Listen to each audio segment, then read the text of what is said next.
Hello and welcome to the Fluent Edge Podcast.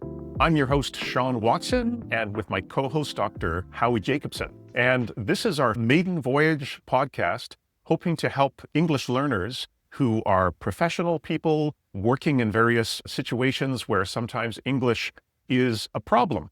You might be quite advanced with your grammar, you might be quite advanced with your general vocabulary, but for example, when you step into a meeting, you might experience anxiety speaking up or giving a presentation. From my point of view, I'm going to help you as much as I can with becoming a more powerful English speaker and also developing your vocabulary, working on phrasal verbs, idioms, collocations, and I'll just give you a little bit about my background. So I am a business English fluency coach. I also help people with public speaking, and I also do my best to provide the right amount of confidence for you to move forward. Now, over to Howie.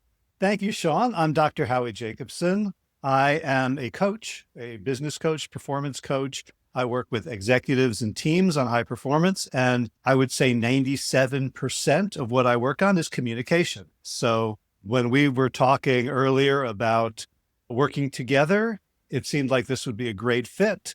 I am a new language learner. I had moved to Spain a little under 2 years ago, and I'm learning Spanish. So I'm very sensitive now to how to speak, about how language gets learned, about the difficulties. The first thing I realized when you started speaking is, the words maiden voyage is an idiom that some people might not know. And I would never have thought about that before, except I'm now developing sensitivity as a language learner. I also do not know what colocations are, so I'm excited to learn about that. My part here is partly to be learning from Sean, along with the rest of us, about how to communicate better in English. Even though it's my first language, I'm sure that there's obviously things that I can learn as well, and to contribute a way of speaking in English that can be effective multinationally in helping people understand us, in being influential, in being appropriate, in setting the tone for our teams, for our organizations, and to help us be as successful as possible in our world. Fantastic. Thanks for that, Howie. I'm really looking forward to combining our skills together and helping people in a really different way. I don't think there are any other YouTube channels that have this type of mix of people working together to help others. So I think it's a really special niche. And I just thought I'd mention a couple of people I'm working with right now and the pain points that they're experiencing in their workplace. For example, I'm working with Daniella. She's in finance and she recently immigrated to Canada from Chile.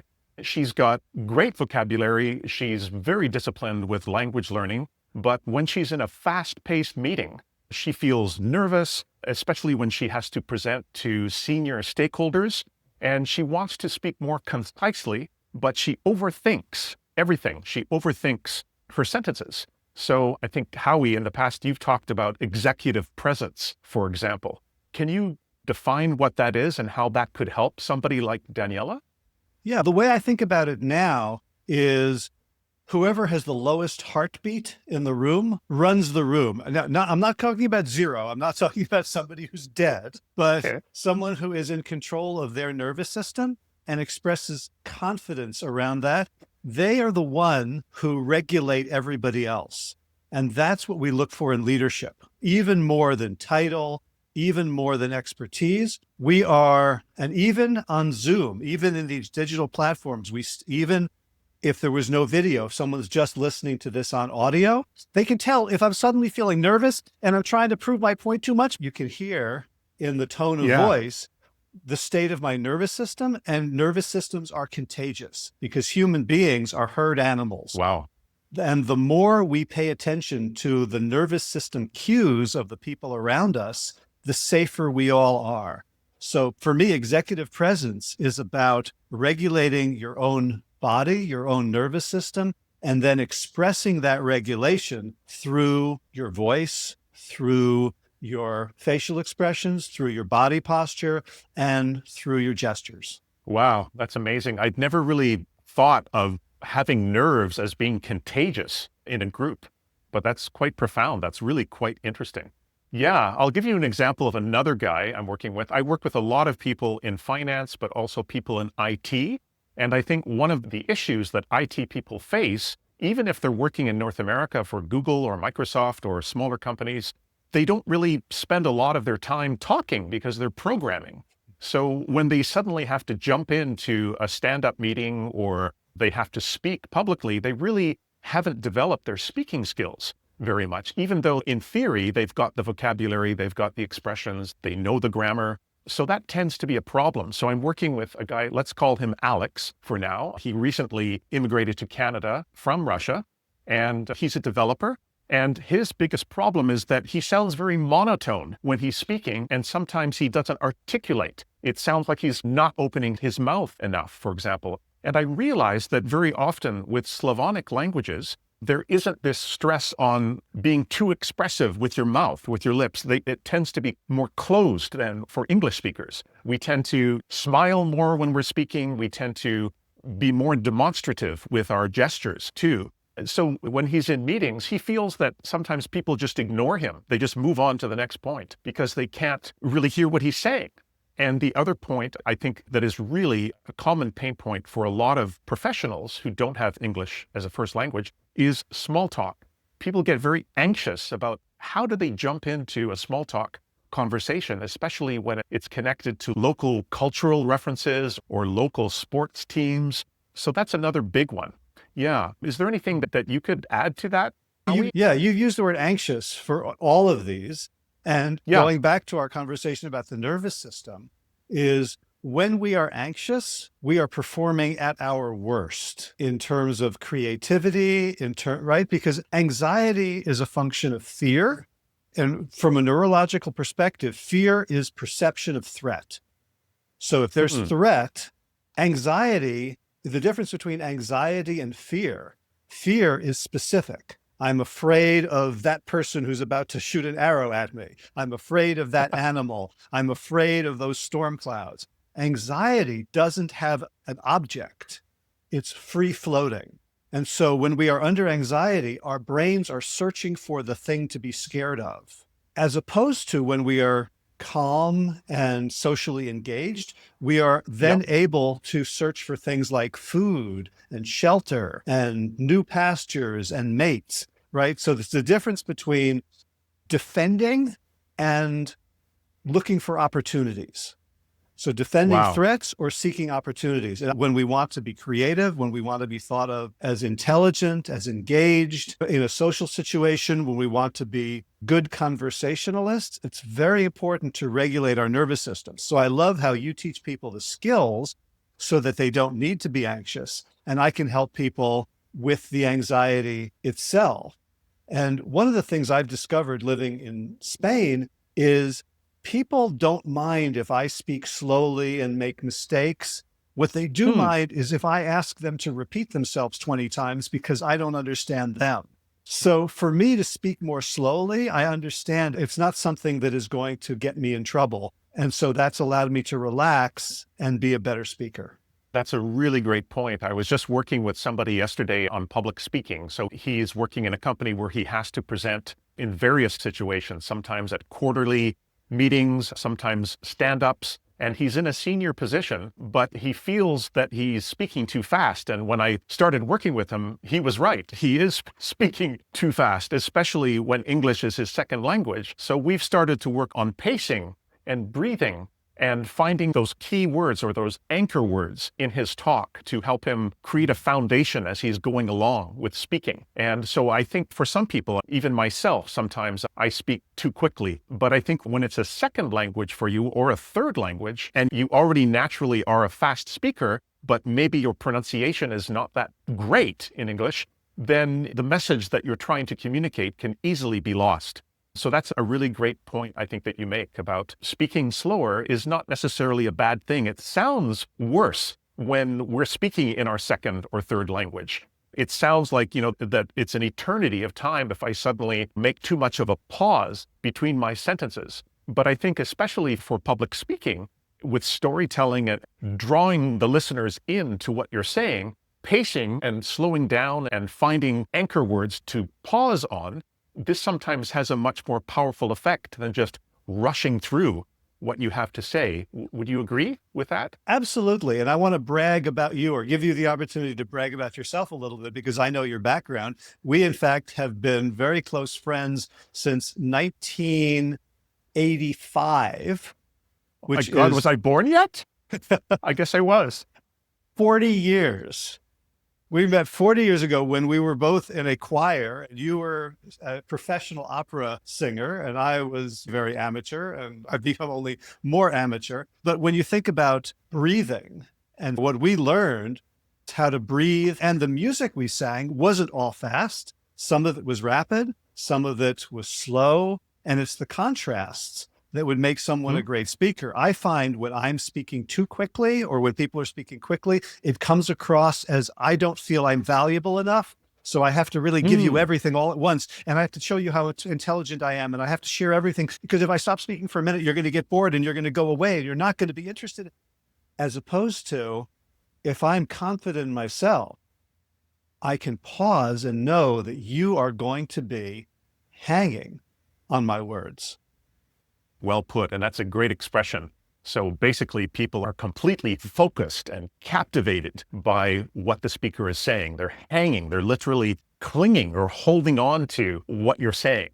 Yeah, and you're right, Howie. It has been a long time, several decades. And it's true. The opera world was a part of my life for several decades, since the time of our first meeting. And I think one of the main things that I bring to people through my opera experience is this ability to be more of an active listener, first of all.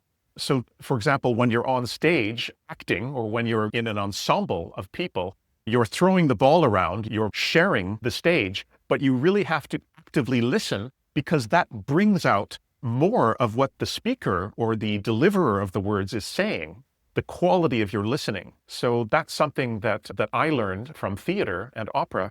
And also, I had to basically sing in 6 or 7 different languages professionally. And my opera training was 3 years. And there was no way that I would have had time to learn 6 languages fluently. So what we did, what a lot of us would do, is work with coaches to really work on our diction and to understand the sentences or the words that we were singing. But at one point, I wouldn't have been able to order a coffee in French in Montreal or a coffee in Milan in Italy, but I was able to learn tricks to sound almost like a native speaker or singer in those languages. So all of the advice that I got along the way, I now try to pass on to my clients. And there are all sorts of things that you can do to increase your credibility and your articulation, etc. So all of that opera training has really helped me to help others as well. Yep. That's one of the reasons I'm excited for this conversation, is I know all the gifts that you bring and the passion with which you care about people being successful and being able to help them. Yeah.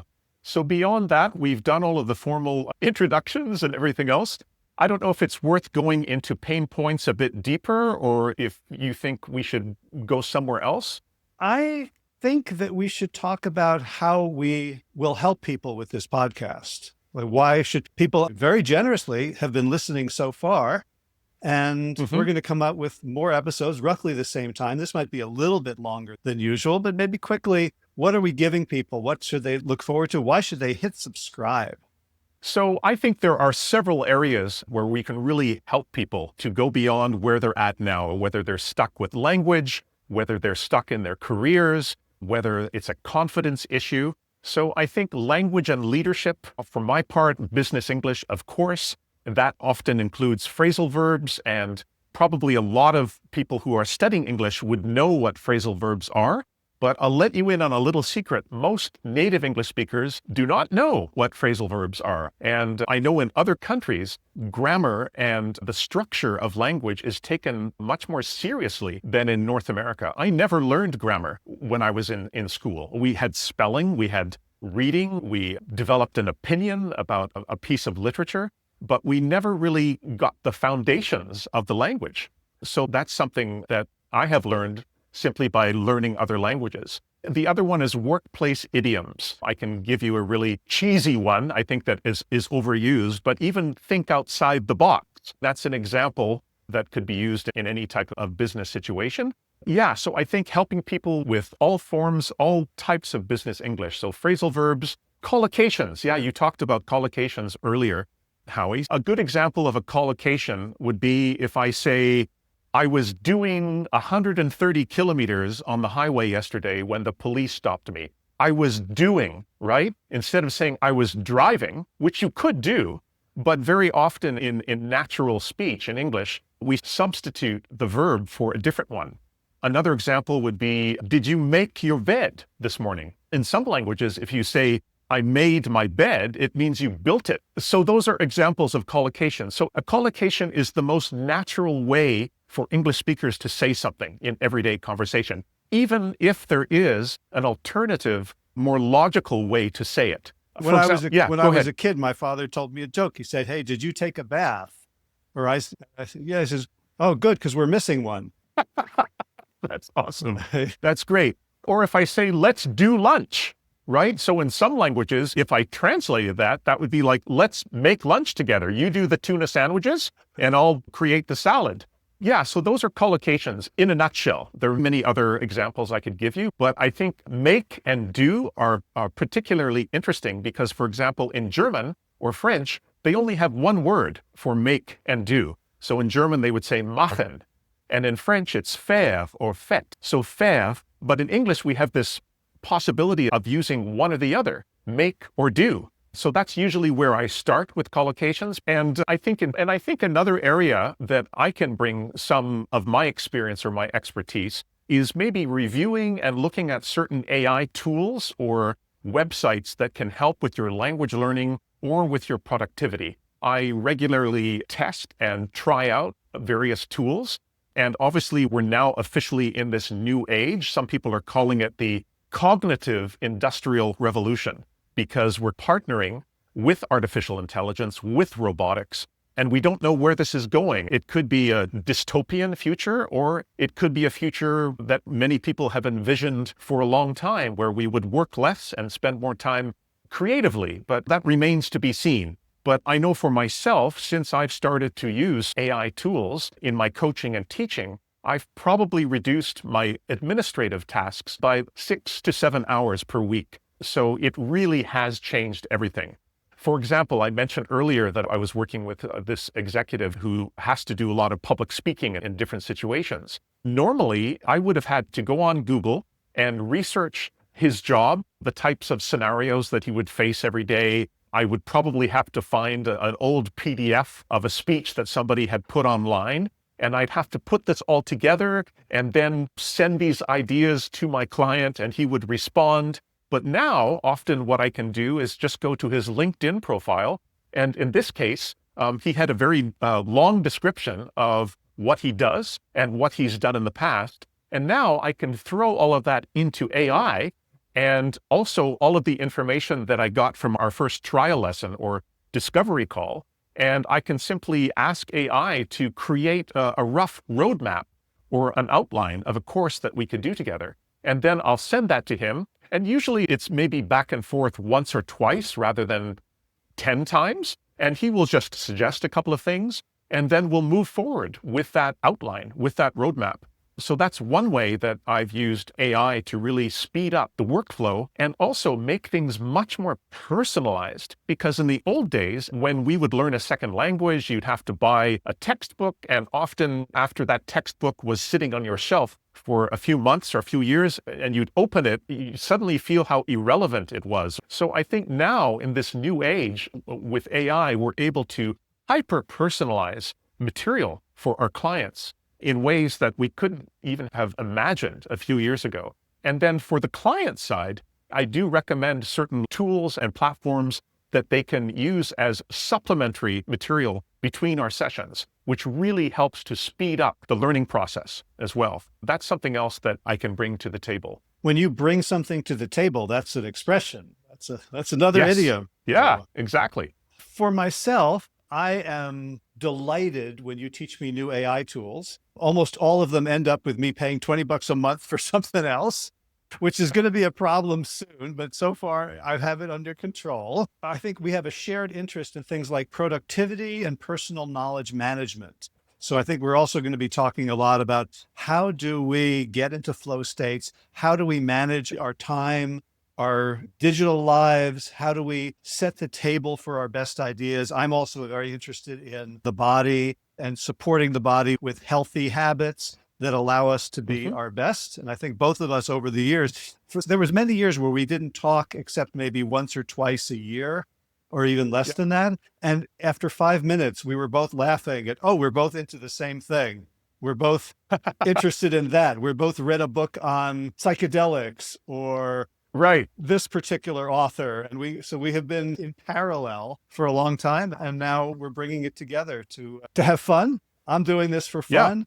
I do have a couple of spaces open for coaching clients. I'm happy to talk to people about that. But again, I'm hoping, obviously, with any sort of marketing effort, a 1% conversion to client is very good, which means that this has to be a standalone value for people who never buy a thing from us. It's still something that I want people to value, to share with others, and that will make the world a better place. That's awesome. And just one other thing I wanted to mention in terms of cross-cultural communication. We talk about direct and indirect communication and things like that. Those are other areas that we might have a bit of crossover on, because I'm guessing that you've done a little bit of that over time.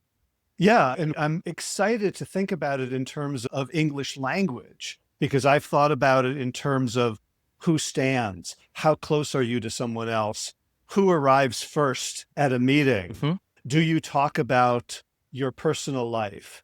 Does everyone go out to dinner after an offsite, right? All these things that if you don't understand the context, you can be viewed as forward, as rude, as clueless, as annoying. So I'm very interested in helping people understand and be sensitive. And we can't understand everything, right? We can't know everything in advance. So how do you speak in ways when you say, hey, you're my host, how exactly does this go? What's expected of me here? In a way that still retains their respect for us, that shows respect for them, and allows us, if we do make mistakes, to do it graciously, gracefully, and to be able to laugh about it and develop deeper relationships rather than being discounted as a fool. Very well said. And what are the typical pain points of somebody that you would work with? Yeah, I would say, mostly with native English speakers. At the moment, actually, I have a couple of clients who one speaks German and the other Portuguese. Their English is very good, but clearly they've learned it as a second language. A lot of it is around leading a team. The people who come to me are brilliant. They're all way smarter than I am in almost every way imaginable, but they never learned to be a leader. They learned to do a thing, to be a programmer, to be a finance person, to be the salesperson. And so they get promoted because they're so good at that. And now all of a sudden, they have several problems.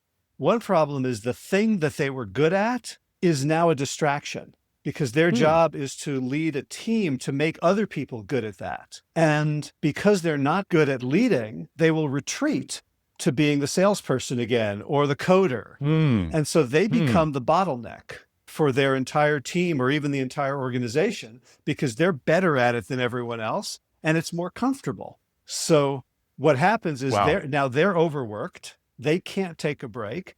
Their people are unhappy because they're not growing. They're not allowed to given the chance to contribute. They may have problems with retention. Their department may not look good. All of a sudden, there's a phrase in English called the Peter Principle, which is you were promoted up to your level of incompetence. And the idea is everybody's so good, but then when you're good at this, you get promoted there and you're not good anymore. And I don't believe that's what happens. I don't believe that people mostly hit a ceiling. What I believe is they are not taught how to be a leader, how to shift their time, how to grow other people.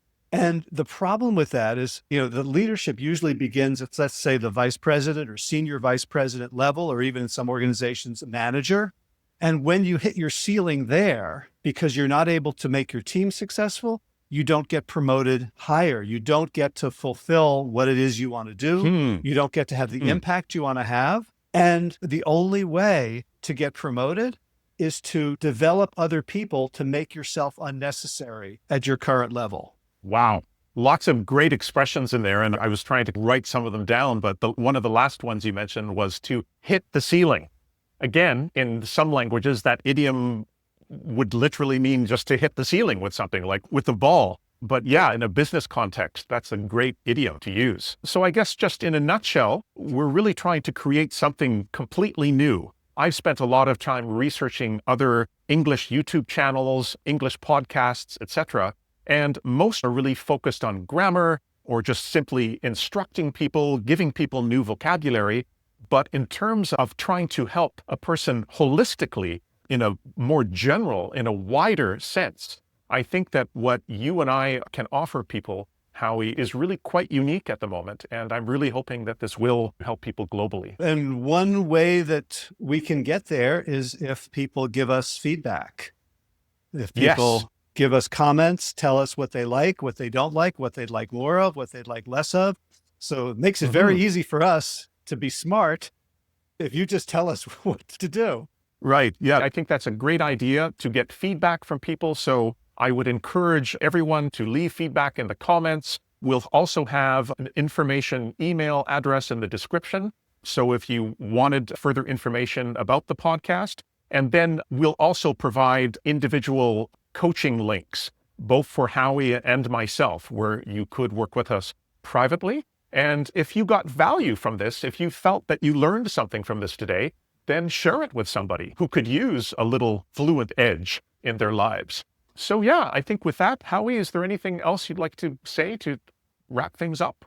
I think you did a fantastic job. I'm happy that we're doing this. We've talked about it for a while, and it feels good to take the plunge, to take that forward step. And I look forward to working with you and to seeing the community that coalesces around this beautiful mission. Thanks, Howie. Right on. All right. Take care, Sean. Take care, everybody. We'll see you in the next episode. See you next time.